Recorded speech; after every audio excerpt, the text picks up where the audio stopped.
What's going on, folks? This is Filthy Rich, Namco Bandai Games Community Manager. And this is Ken Ma, producer in Inversion. Let's jump into my favorite part of Inversion and talk multiplayer. Let's start this off with a bang, and let's talk about Hourglass mode. Alright, Hourglass mode is Inversion's take on King of the Hill. You've got this objective. Each team is going to be trying to capture this objective, and you're going to see a little meter that's on the left side of the screen.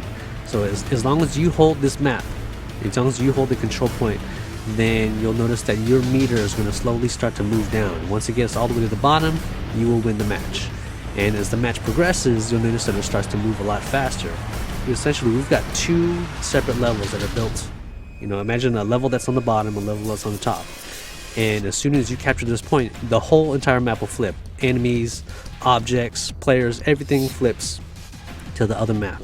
So, you know, over the course of a match, you're going to see this constantly flipping back and forth. You know, it gets a little bit crazy, and you have to get used to your orientation, but it is pretty cool. One of the coolest things that we have in Inversion is the intelligent AI that's implemented onto the guys who are constantly shooting at your face. And the one thing that I know is that there are other people in the community who feel the same way, who love this experience against the AI. What can these types of players play in a multiplayer space to go ahead against groups of AI?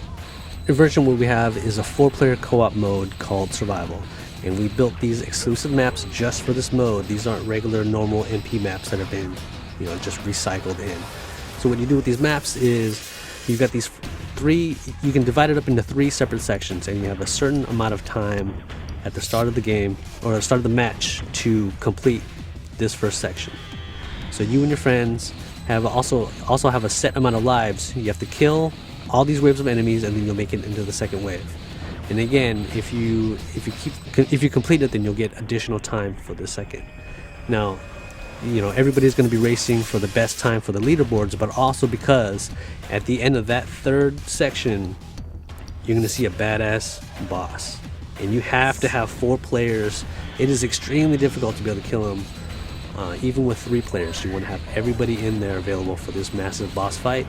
And you know, it's a great way to just relax, and you don't have to worry about competitive, you know, playing with competitive players. It's just you, 3 friends, and tons of enemies to take care of.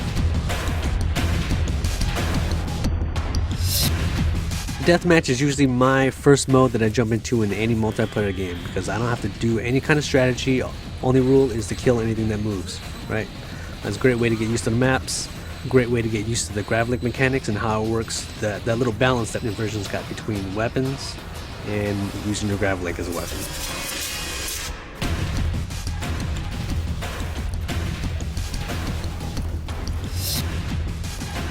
And you know what? Let's get right into more craziness, and let's talk about Gravity Slaughter. Okay, so in Gravity Slaughter mode, again, you can play this in team-based mode, or you can play free-for-all. And what you do is, in Gravity Slaughter, you'll get normal points if you just kill players. That's fine. But you'll get bonus scores, you get bonus points if you use your Gravlink. So, for example, if you use finishers, or if you grab objects and throw it at players, then you'll get more points than other people will. So, I mean, it's a great way to encourage Gravity gameplay, and, you know, hopefully we'll find a lot of players start to get some creative kills out there with the Gravlink. So this right here, we're going to talk about the King of Gravity, where one is going to go ahead and stay above the rest and be the man, or, you know, as we say, the King of Gravity. Okay, King of Gravity is an absolutely insane mode. So what you've got is you've got one Gravlink pack, and every player that's playing in this mode is always going to be able to track this. It's going to be an objective marker. So whoever picks up the Gravlink is going to be able to earn points by killing other players. But the thing about it is that the King of Gravity is so powerful with his Gravlink, you'll need the assistance of other players with you.